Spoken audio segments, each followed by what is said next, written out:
Je vais vous transmettre rapidement les nouvelles concernant la guerre au Moyen-Orient. Selon un reportage de l'agence de presse Tachimin, un drone chinois Winglong 2 a été abattu près de Shiraj, en Iran. Ce drone est surtout utilisé par l'Arabie Saoudite et les Émirats Arabes Unis, et plus largement par le Pakistan, la Jordanie, la Libye et l'Égypte, et non par les États-Unis. Si c'est vrai, cela signifie que les Émirats Arabes Unis ou l'Arabie Saoudite interviennent. À Karachi, en Iran, une frappe aérienne israélienne provoque d'épais nuages de fumée. Nous sommes à Petah Tikva, Israël, où une attaque de missiles balistiques iraniens a eu lieu. Voici une vidéo sous un autre angle. Nous sommes en Jordanie. Alors qu'un missile iranien était lancé vers Israël, il a été intercepté et des débris du missile sont tombés sur la ville de Zarqa, en Jordanie. Il s'agit probablement de débris issus de la récente attaque de missiles sur Beit Shemesh. L'armée israélienne a déclaré avoir frappé plus de 50 cibles de missiles balistiques en Iran durant la Pâque juive.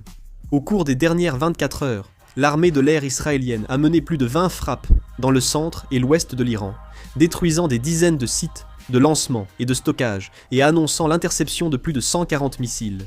Le ministère italien de la Défense a déclaré qu'une roquette d'origine inconnue était tombée sur une base des forces de maintien de la paix de l'ONU dans le sud du Liban. L'agence de presse iranienne IRNA rapporte que les gardiens de la révolution islamique affirment avoir attaqué un centre de cloud computing d'Amazon à Bahreïn. L'agence Fars a désigné plusieurs ponts comme cible potentielle au Koweït, en Arabie Saoudite, aux Émirats Arabes Unis et en Jordanie pour une éventuelle opération militaire iranienne.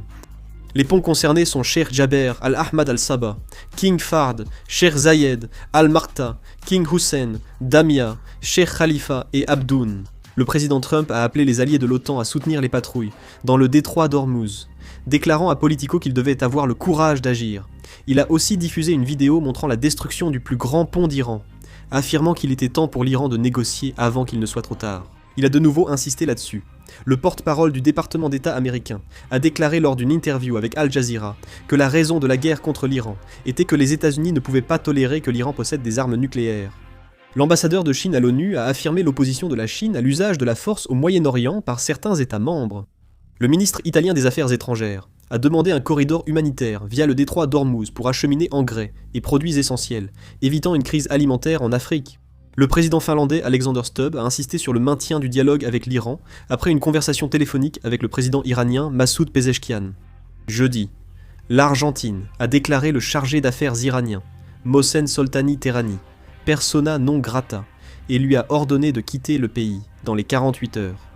Yvette Cooper, ministre britannique des Affaires étrangères, a annoncé jeudi qu'une quarantaine de pays réunis en visioconférence sur la crise du détroit d'Ormuz ont exigé sa réouverture immédiate et sans condition.